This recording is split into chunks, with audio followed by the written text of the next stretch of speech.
Hello ನನ್ನ ವೀಕ್ಷಕರೇ, ಎಲ್ಲರೂ ಹೇಗಿದ್ದೀರಾ? ಐ ಥಿಂಕ್ ನೀವೆಲ್ಲರೂ ಚೆನ್ನಾಗಿದ್ದೀರಾ ಅಂದ್ಕೊಂಡಿದ್ದೀನಿ. ನಾನು ಸಹ ಚೆನ್ನಾಗಿದ್ದೀನಿ. ನಾನು ನಿಮ್ಮ ಯೂಟ್ಯೂಬ್ ಗೆಳತಿ ಆಶಾರಾಣಿ ಮಲೆನಾಡು ಹುಡುಗಿ. ನನ್ನ ಯೂಟ್ಯೂಬ್ ಚಾನಲ್ಗೆ ನಿಮಗೆಲ್ಲ ಮತ್ತೊಮ್ಮೆ ಸ್ವಾಗತ. ಸ್ನೇಹಿತರೆ, ಈಗಿನ ಕಾಲದಲ್ಲಿ ಬಣ್ಣ ಬಣ್ಣದ ವಸ್ತುಗಳಿಗೆ ಅತಿಯಾದ ಬೇಡಿಕೆ. ನಮ್ಮ ಮನಸ್ಸು ಸಹ ಅತಿ ಹೆಚ್ಚಾಗಿ ಇಷ್ಟಪಡುವುದು ಹೊಳೆಯುತ್ತಿರುವಂತಹ ವಸ್ತುಗಳನ್ನು ನೋಡಿ. ಅದು ನಮ್ಮ ಆರೋಗ್ಯಕ್ಕೆ ಮಾರಕವಾಗಿದ್ದರೂ ಸಹ ಅದ್ರ ಮೇಲೆ ನಮ್ಮ ಆಸೆ ಹೆಚ್ಚಾಗತ್ತೆ. ಕಣ್ಣಲ್ಲೇ ಹೋಗ್ತಾ ಇರುತ್ತೆ, ಅದನ್ನೇ ಕೊಂಡ್ಕೋಬೇಕು ಅನಿಸುತ್ತೆ. ಈ ಒಂದು ಬಣ್ಣ ಬಣ್ಣದ ಪ್ಲಾಸ್ಟಿಕ್ ಯುಗದಲ್ಲಿ ನಮ್ಮ ಬಿದಿರಿನ ವಸ್ತುಗಳು ನಶಿಸಿ ಹೋಗ್ತಾ ಇದ್ದಾವೆ. ನಮ್ಮ ದೇಹಕ್ಕೆ, ನಮ್ಮ ಆರೋಗ್ಯಕ್ಕೆ ಪೂರಕವಾದಂತಹ ಬಿದಿರಿನ ವಸ್ತುಗಳನ್ನು ನಾವು ಒಂಥರ ತಿರಸ್ಕಾರ ಮಾಡಿಬಿಟ್ಟು ನಾವು ಬಣ್ಣ ಬಣ್ಣದ ವಸ್ತುಗಳು ನಮ್ಮ ಆರೋಗ್ಯಕ್ಕೆ ಮಾರಕವಾಗಿದ್ರೂ ಸಹ ತಗೊಳ್ತಾ ಇದ್ದೀವಿ.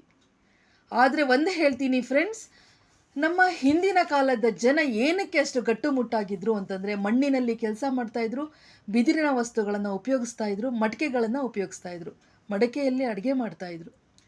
ಈ ಬಿದಿರು ನಮ್ಮ ಜೀವನದಲ್ಲಿ ಎಷ್ಟು ಹಾಸುಹೊಕ್ಕಾಗಿದೆ ಅಂತಂದರೆ, ಹುಟ್ಟಿದ ಮಗುವನ್ನು ಹಾಕುವುದು ಬಿದಿರಿನ ತೊಟ್ಟಿಲಿನಲ್ಲಿ, ದಿನನಿತ್ಯದ ವಸ್ತುಗಳನ್ನು ಮೊರ ಇರ್ಬೋದು, ಪುಟ್ಟಿ ಇರ್ಬೋದು, ಇದನ್ನೆಲ್ಲ ಉಪಯೋಗಿಸೋದು ನಾವು ಬಿದಿರಿನಲ್ಲಿ.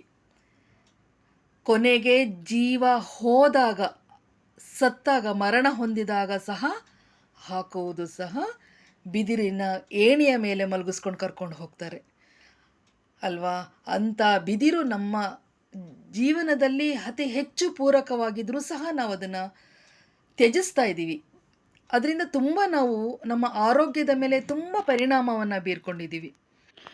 ಈ ಒಂದು ಪ್ಲಾಸ್ಟಿಕ್ಕಿಂದ ನಮ್ಮ ದೇಹದ ಮೇಲೆ ಎಷ್ಟು ಅಡ್ಡ ಪರಿಣಾಮ ಬೀರಿದೆ ನಮ್ಮ ಆರೋಗ್ಯದ ಮೇಲೆ, ಆದರೂ ಸಹ ನಾವು ಅದನ್ನು ಬಿಡ್ತಾ ಇಲ್ಲ, ಈ ವಸ್ತುಗಳನ್ನು ಕೊಂಡ್ಕೊಳ್ತಾ ಇಲ್ಲ. ಈ ಬಿದಿರಿನ ವಸ್ತುಗಳ ಬಗ್ಗೆ ನಾನು ವಿಡಿಯೋ ಮಾಡ್ತಾ ಇದ್ದೀನಿ.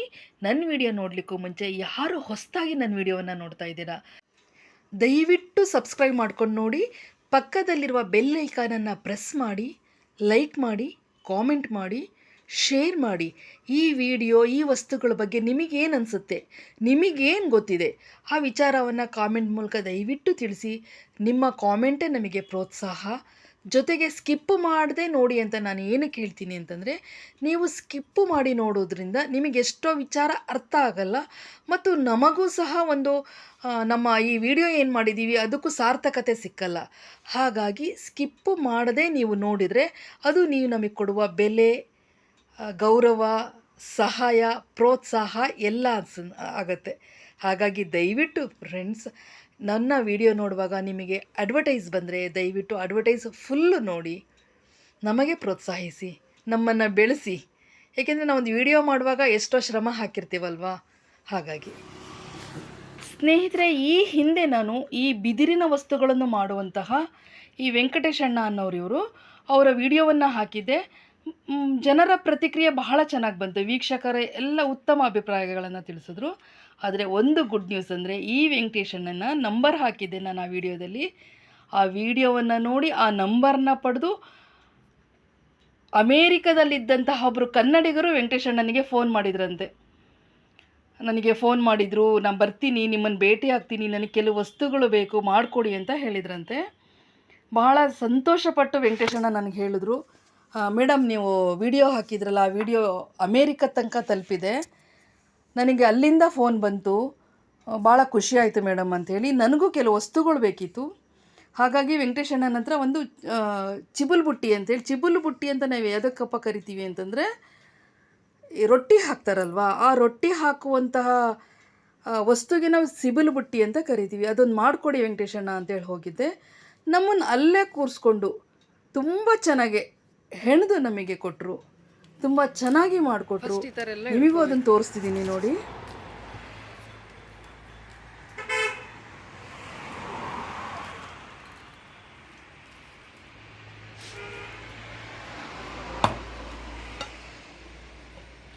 ಯಾವುದೇ ಕೆಲಸದಲ್ಲಾದ್ರೂ ಅದರದ್ದೇ ಆದ ಶ್ರಮ ಇದ್ದೇ ಇರುತ್ತೆ ಅಲ್ವಾ. ಯಾವ ಕೆಲಸನೂ ಸುಲಭ ಅಲ್ಲ.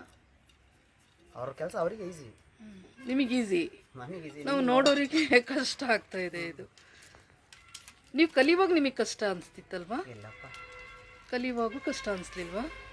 ಈಗ ನಿಮ್ಮ ಮನೇಲಿ ಒಂದು ಇದಿತ್ತು ಅಂದರೆ, ವಿಮಾನ ಇತ್ತು ಅಂದರೆ ಎಲ್ಲರೂ ಪೈಲಟ್ ಆಗ್ತಾರೆ. ಹಾಂ, ಹೌದು. ನೀವು ಇದನ್ನು ಯಾರಿಂದ ಕಲ್ತ್ರಿ ವೆಂಕಟೇಶಣ್ಣ? ನಮ್ಮ ಮನೆಯಲ್ಲಿ ಎಲ್ಲ ನಮ್ಮ ತಂದೆ ತಾಯಿ ಮಾಡ್ತಿದ್ರಲ್ಲ. ಅಪ್ಪ ಅಮ್ಮ ಇದೇ ಕೆಲಸ, ಕುಲ ಕಸಬು.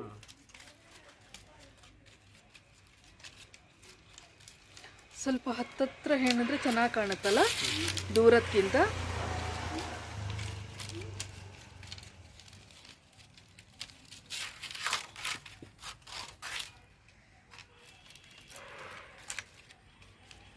ಈ ಪ್ಲಾಸ್ಟಿಕ್ ಬಳಸಿ ಕೆಮಿಕಲ್ ಅದು ಬಿಡುತ್ತೆ. ಏನೇ ಒಂದು ಹೊಸ ಇದು ಬಿಸಿ ರೊಟ್ಟಿ ಹಾಕ್ತೀವಿ ಅಂತಲೇ ತಿಳ್ಕೊಳ್ಳಿ, ಆ ಪ್ಲಾಸ್ಟಿಕ್ ಮೇಲೆ ಅದು ತನ್ನ ಕೆಮಿಕಲ್ ಬಿಡುತ್ತೆ. ಅದಕ್ಕಿಂತ ಈ ಪುಟ್ಟಿಗಳನ್ನು ಉಪಯೋಗಿಸ್ಬಿಟ್ರೆ ಒಳ್ಳೆ ಆರೋಗ್ಯವಾಗಿ ಇರುತ್ತೆ, ಮತ್ತು ಆಹಾರನೂ ಕೆಡಲ್ಲ, ಈಗ ರೊಟ್ಟಿನೂ ಕೆಡಲ್ಲ.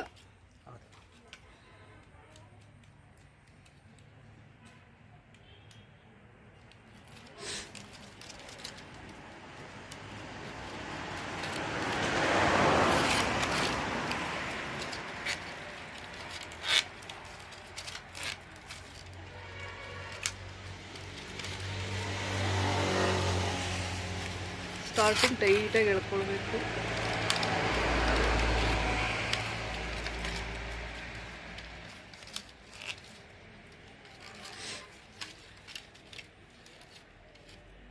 ಈಗ ನಿಮ್ಮ ಅಣ್ಣ ತಮ್ಮಂದ್ರುಗಳು ಇದೇ ಕಸಬಾ ಅಥವಾ ನೀವು ಮಾತ್ರ? ನಮ್ಮ ಮನೇಲಿ ಯಾರೂ ಮಾಡಲ್ಲ, ನಾವು ಒಬ್ಬನೇ ಮಾಡೋದು. ಹೌದಾ? ನಿಮಗೆ ಲಾಭ ಇದೆಯಾ ಇದರಲ್ಲಿ? ಲಾಭ ದುಡಿಮೆ ಮಾಡಿದ್ರೆ ಲಾಭ, ದುಡಿಮೆ ಮಾಡದೇ ಇದ್ರೆ ಏನು ಲಾಭ ಇಲ್ಲ. ಅಂದರೆ ನಿಮಗೆ ವರ್ಕೌಟ್ ಆಗುತ್ತಾ? ಮಾಡಬೇಕು, ವರ್ಕೌಟ್ ಆಗಲ್ಲ ಅಂದರೆ ಮಾಡಲೇಬೇಕಲ್ಲ ಪ್ಲಾಸ್ಟಿಕ್ಕಿನ ಇದು ಯುಗದಲ್ಲಿ. ಪ್ಲಾಸ್ಟಿಕ್ ಅಂದರೆ ಅದು ಚೆನ್ನಾಗಿ ಕಾಣುತ್ತೆ ಅಂತ ಅಷ್ಟೇ, ಇನ್ನೇನಿಲ್ಲ. ಆರೋಗ್ಯ ದೃಷ್ಟಿಯಿಂದ ಏನು ಪ್ಲಾಸ್ಟಿಕ್ ಒಳ್ಳೇದು ಅಂತ ತಗೊಳ್ಳೋದಲ್ಲ ಜನ, ಅದು ಬಣ್ಣ ಬಣ್ಣವಾಗಿ ಚೆನ್ನಾಗಿ ಕಾಣಿಸುತ್ತೆ ಅಂತ ಜನಗಳಿಗೆ ಅಟ್ರಾಕ್ಷನ್. ಅಂದರೆ ಕಡಿಮೆ ಬೇಕಪ್ಪ, ಇದು ಕಡಿಮೆ ಆಗೋದಿಲ್ಲ, ಸಿಗಲ್ಲ. ಸ್ನೇಹಿತರೆ, ಈಗ ಈ ಕುಶಲ ಕಲೆಗಳು ತುಂಬಾ ಕಡಿಮೆ ಆಗಿದೆ. ಯಾಕೆಂದರೆ ಈಗ ಬಿದಿರುಗಳು ಎಲ್ಲೂ ಸಿಗ್ತಾ ಇಲ್ಲ. ಹಾಗಾಗಿ ಇವರಿಗೆ ಬಿದಿರುಗಳನ್ನು ತಂದು ಅದನ್ನು ಹದ ಮಾಡಿ ಅದನ್ನು ಸೀಳ್ಕೊಂಡು ಹೆಣಿಗೆ ಮಾಡಬೇಕು. ಎಲ್ಲ ಫುಲ್ ಕೈಯಲ್ಲೇ, ಯಾವುದು ಮಿಷಿನಲ್ಲಿ ಇಲ್ಲ, ಎಲ್ಲ ಕೈಯಲ್ಲೇ ಹೆಣಿಬೇಕು ಕೂತ್ಕೊಂಡು. ಹಾಗಾಗಿ ಇದಕ್ಕೆ ಸ್ವಲ್ಪ ನಾವು ಕಾಸ್ಟ್ಲಿ ರೇಟ್ ಅಂತ ಹೇಳ್ತಾರೆ. ಹಿಂದೆ ಎಲ್ಲರೂ ಸಹ ಕಂಪಲ್ಸರಿಯಾಗಿ ಬಿದಿರು ವಸ್ತುಗಳನ್ನೇ ಉಪಯೋಗಿಸ್ತಾ ಇದ್ರು, ಹಾಗಾಗಿ ವರ್ಕೌಟ್ ಚೆನ್ನಾಗಾಗ್ತಾಯಿತ್ತು. ಈಗ ಎಲ್ಲ ಪ್ಲಾಸ್ಟಿಕ್ಕಿಗೆ ಮೊರೆ ಹೋಗಿರೋದ್ರಿಂದ ಇವರಿಗೆ ವರ್ಕೌಟ್ ಆಗೋದು ಕಡಿಮೆ ಆಗುತ್ತೆ. ಎಷ್ಟು ಕಷ್ಟ ಇದೆ ನೋಡಿ. ಆ ಬಿದಿರನ್ನ ಸಣ್ಣದಾಗಿ ತೆಳುವಾಗಿ ಸೀಳ್ಕೊಳ್ಬೇಕು. ಯಾವುದಕ್ಕೆ ತೆಳುವಾಗಿ ಸೀಳ್ಕೋಬೇಕು ಅದಕ್ಕೆ ತೆಳುವಾಗಿ ಸೀಳ್ಕೊಳ್ತಾರೆ, ಯಾವುದಕ್ಕೆ ದಪ್ಪ ಯಾವುದಕ್ಕೆ ಉದ್ದ ಅದೆಲ್ಲ ಒಂದು ಐಡಿಯಾ ಇಟ್ಕೊಂಡು ಮಾಡ್ತಾರೆ ನೋಡಿ. ಒಂದು ಸಣ್ಣ ಒಂದು ಹೆಬ್ಬೆರಳು ಗಾತ್ರದ ಬಿದಿರಿನಲ್ಲಿ 7ರಿಂದ 8 ಎಳೆಗಳನ್ನು ಎಳಿತಾ ಇದ್ದಾರೆ. ಎಷ್ಟು ಕಷ್ಟ ಅಲ್ವಾ ಅದು. ಅದನ್ನು ತಂದು ನಮ್ಮ ಕಣ್ಣೆದುರಿಗೆ ನಮಗೆ ಸಿಬಿಲು ಬುಟ್ಟಿ ಈಗ ಮತ್ತು ಪುಟ್ಟಿಯನ್ನು ಮಾಡಿಕೊಟ್ರು. ಫ್ರೆಂಡ್ಸ್, ನಾನೀಗ 3 ಬುಟ್ಟಿ ತೊಗೊಂಡೆ. ಇದು ಮೇಲಿರೋದು ರೊಟ್ಟಿ ಮಾಡಿಬಿಟ್ಟು ಹಾಕಲಿಕ್ಕೆ. ರೊಟ್ಟಿ ಮಾಡಿಬಿಟ್ಟು ಇದ್ರ ಮೇಲೆ ಹಾಕಿದ್ರೆ ರೊಟ್ಟಿ ಫ್ರೆಶ್ ಆಗಿರುತ್ತೆ. ಅದು ಏನು ಬೆವಿಯುತ್ತಲ್ಲ ರೊಟ್ಟಿ, ಬಿಸಿ ರೊಟ್ಟಿ, ಅದು ನೀರು ಕೆಳಗಡೆ ಬೀಳುತ್ತೆ. ಇದು ನಾನು ತರಕಾರಿ ಹಾಕಲಿಕ್ಕೆ ತೊಗೊಂಡೆ. ತರಕಾರಿ ಇದರಲ್ಲಿ ಹಾಕಿದ್ರೆ ಫ್ರಿಜ್ಜಿಗಿಂತನೂ ಚೆನ್ನಾಗಿ ಇದ್ರಲ್ಲಿ ಫ್ರೆಶ್ ಆಗಿರುತ್ತೆ. ನಾನು ಅದೊಂದು ವೀಡಿಯೋ ಮಾಡಿದ್ದೀನಿ, ತೋರಿಸ್ತೀನಿ. ಇದರಲ್ಲಿ ಪುಟ್ಟಿಲಿ ಹಾಕಿಟ್ಬಿಟ್ರೆ ಈರುಳ್ಳಿ ಬೆಳ್ಳುಳ್ಳಿ ಅಷ್ಟೇ ಅಂತ ಕೆಲವ್ರು ಅಂದ್ಕೊಳ್ತಾರೆ. ಇಲ್ಲ, ತರಕಾರಿ ಹಾಕಿಬಿಟ್ಟು ಅದಕ್ಕೆ ಮುಚ್ಚಲಿಕ್ಕೊಂದು ಮೇಲೆ, ಅದಕ್ಕೂ ಸಿಬಲ್ ಬುಟ್ಟಿ ಅಂತಲೇ ಹೇಳ್ತೀವಿ ನಾವು. ಬೇರೆ ನೀವೇನು ಹೇಳ್ತೀರಾ ಅದನ್ನು ಕಾಮೆಂಟ್ ಮೂಲಕ ತಿಳಿಸಿ. ಇದು ಸಿಬಲ್ ಬುಟ್ಟಿ, ತಟ್ಟೆ ಟೈಪ್ ಬರುತ್ತೆ, ಇದು ತಟ್ಟೆ ಥರ ಬರುತ್ತೆ. ಇದರಂದು ಮುಚ್ಚಲಿಕ್ಕೂ ಆಗ್ಬೋದು, ಅನ್ನ ಬಸಿಲಿಕ್ಕೂ ಇದನ್ನು ಯೂಸ್ ಮಾಡ್ತಾರೆ. ಆ ಪುಟ್ಟಿಲಿ ತರಕಾರಿ ಇಟ್ಬಿಟ್ಟು ಮುಚ್ಚಲಿಕ್ಕೂ ಇದನ್ನು ಯೂಸ್ ಮಾಡ್ತೀವಿ, ಅಥವಾ ರೊಟ್ಟಿ ಮಾಡಿಬಿಟ್ಟು ಹಾಕಲಿಕ್ಕೂ ಇದನ್ನು ಯೂಸ್ ಮಾಡ್ತೀವಿ. ಇದು 3 in 1, 3 ಉಪಯೋಗ ಬರುತ್ತೆ ಇದಕ್ಕೆ. ತುಂಬ ಚೆನ್ನಾಗಿ ಮಾಡಿಕೊಟ್ರು, ತುಂಬ ನನಗೆ ಇಷ್ಟ ಆಯಿತು. ನನ್ನ ಕಣ್ಣೆದುರುಗಡೆ ನನಗೆ ಸ್ವಲ್ಪ ಅಗ್ಲ ಈ ವೈರ್ ಟೈಪು ಹೇಳ್ಕೊಳ್ತಾರೆ. ಬಿದಿರಿನ ಎಳೆಗಳನ್ನು ದಪ್ಪ ವೈರ್ ಟೈಪ್ ಹೇಳ್ಕೊಳ್ತಾರೆ. ಅದು ಸ್ವಲ್ಪ ಅಗ್ಲ ಇತ್ತು, ನನಗೆ ಅಗ್ಲ ಬೇಡ, ಚಿಕ್ಕದಾಗಿ ಮಾಡಿಕೊಡಿ ಅಂಥೇಳಿ ಹೇಳಿ ನಾನು ಮಾಡಿಸ್ಕೊಂಡೆ. ಹಾಗಾಗಿ ನನಗೆ ತೆಳು ಎಳೆನಲ್ಲಿ ತೊಗೊಂಡು, ಬಿದಿರನ್ನ ತುಂಬ ತೆಳು ಎಳೆನಲ್ಲಿ ತೊಗೊಂಡು ನನಗಾಗಿ ನೀವು ಹೇಳಿದ್ರು ಸಹ ನಿಮಗೂ ಸಹ ಮಾಡಿಕೊಡ್ತಾರೆ. ನಿಮಗೆ ಯಾವ ರೀತಿ ಬೇಕೋ ಆ ರೀತಿ ಮಾಡಿಕೊಡ್ತಾರೆ. ದಪ್ಪಗೆ ಬೇಕಾದರೆ ದಪ್ಪಗೆ, ತೆಳು ಬೇಕಾದರೆ ತೆಳುವಾಗಿ, ಹತ್ತಿರವಾಗಿ ಹೆಣಿದಿರೋದು ಬೇಕಾ ಅಥವಾ ಸ್ವಲ್ಪ ದೂರ ಹೆಣ್ದಿರೋದು ಬೇಕಾ, ಯಾವ ಥರ ಬೇಕಾ ಆ ಥರ ಹೆಣ್ಣು ಕೊಡ್ತಾರೆ ಫ್ರೆಂಡ್ಸ್. ತುಂಬ ಚೆನ್ನಾಗಿ ಹೆಣ್ಣು ಕೊಟ್ಟರು ವೆಂಕಟೇಶಣ್ಣ. ನಾನು ತೊಗೊಂಡು ಬಂದಿದ್ದೀನಿ. ಸಿಬಿಲ್ ಬುಟ್ಟಿ ನನಗಾಗಿ ಎಣಿತಾ ಇದ್ದಾರೆ ನೋಡಿ ಅಲ್ಲಿ.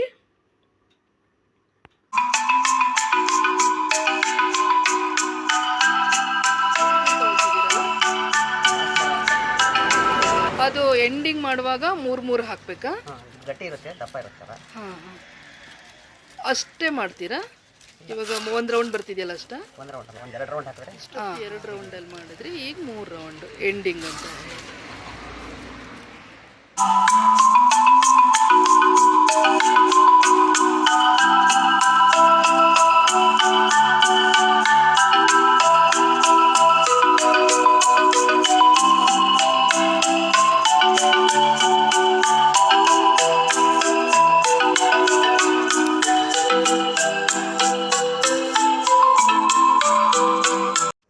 ಫ್ರೆಂಡ್ಸ್ ನೋಡಿ, ಈಗ ಎಂಡಿಂಗ್ ಫಿನಿಶಿಂಗ್ ಕೊಡ್ತಾ ಇದ್ದಾರೆ.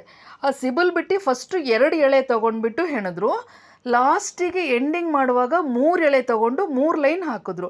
ಅಂದರೆ ಅದು ಟೈಟ್ ಫಿಟ್ಟಿಂಗ್ ಬರಲಿಕ್ಕೆ ತುಂಬ ಚೆನ್ನಾಗಿ ಕಾಣಿಸ್ತಾ ಇದೆ ಆ ಎಳೆ ಎಲ್ಲನೂ. ನಂಗೆ ಭಾಳ ಇಷ್ಟ ಅಂದರೆ ಭಾಳ ಇಷ್ಟ ಆಯಿತು ನನಗೆ. ಈಗ ಎಂಡಿಂಗ್ ಫಿನಿಶಿಂಗ್ ಅಂದರೆ ಆ ಬಿದ್ರನ್ನೇ ಪೇಪರ್ ಸೈಜಲ್ಲಿ ಸಿಪ್ಪೆಗಳನ್ನು ಹೆರೆದು ಅದನ್ನು ಅದರೊಳಗೆ ಮಡಚಿಬಿಟ್ಟು ಟೈಟ್ ಫಿನಿಶಿಂಗ್ ಕೊಡ್ತಾ ಇದ್ದಾರೆ. ನನಗಂತೂ ಆ ಅವ್ರು ಹೆಣೆದಿದ್ದ ರೀತಿ, ಆ ಫಿನಿಶಿಂಗು ಎಲ್ಲ ತುಂಬ ಇಷ್ಟ ಆಯಿತು. ನನಗೇನು ಅವ್ರಿಗೆ ಕೊಟ್ಟಿದ್ದ ದುಡ್ಡು ಜಾಸ್ತಿ ಅನ್ನಿಸ್ಲೇ ಇಲ್ಲ ನನಗೆ. ಅಷ್ಟು ಇಷ್ಟ ಆಯಿತು ನನಗೆ ಫ್ರೆಂಡ್ಸ್. ನಿಮಗೂ ಬೇಕಾದಲ್ಲಿ ಇವರ ಫೋನ್ ನಂಬರನ್ನು ನಾನು ಡಿಸ್ಕ್ರಿಪ್ಷನಲ್ಲಿ ಹಾಕಿರ್ತೀನಿ, ಅಡ್ರೆಸ್ಸನ್ನು ಹಾಕಿರ್ತೀನಿ. ನಮ್ಮ ವೆಂಕಟೇಶ್ ನಿಮಗೆ ಯಾರಿಗೆ ಬೇಕೋ ನೋಡಿ, ಎಷ್ಟು ಫಿನಿಶಿಂಗ್ ಚೆನ್ನಾಗಿ ಮಾಡಿಕೊಟ್ಟಿದ್ದಾರೆ ನೋಡಿ. ಈಗ ನನಗೆ ಇಲ್ಲಿ ಕೂರಿಸ್ಕೊಂಡು ಯಾರಿಗೆ ಬೇಕೋ ಈಗ ಆ ಫೋನ್ ನಂಬರ್ ಮೂಲಕ ಅವ್ರನ್ನ ಕಾಂಟ್ಯಾಕ್ಟ್ ಮಾಡಿ ಎಷ್ಟು ಬೇಕಾದರೂ ಮಾಡಿ. ಫಿನಿಶಿಂಗ್ ಭಾಳ ಇಷ್ಟ ಆಯಿತು ನನಗಂತೂ, ತುಂಬ ಇಷ್ಟ ಆಯಿತು ಫ್ರೆಂಡ್ಸ್. ಇನ್ನೊಂದು ಏನಪ್ಪ ಅಂದರೆ, ಆದಷ್ಟು ಪ್ಲಾಸ್ಟಿಕ್ ಬದಲಾಗಿ ನೀವು ಇದರನ್ನೇ ಉಪಯೋಗಿಸಿ. ನನ್ನ ವಿಡಿಯೋ ನಿಮಗೆಲ್ಲ ಇಷ್ಟ ಆಯಿತು ಅಂದ್ಕೊಳ್ತೀನಿ. ದಯವಿಟ್ಟು ಲೈಕ್ ಮಾಡಿ, ಕಾಮೆಂಟ್ ಮಾಡಿ, ಶೇರ್ ಮಾಡಿ. Thank you so much.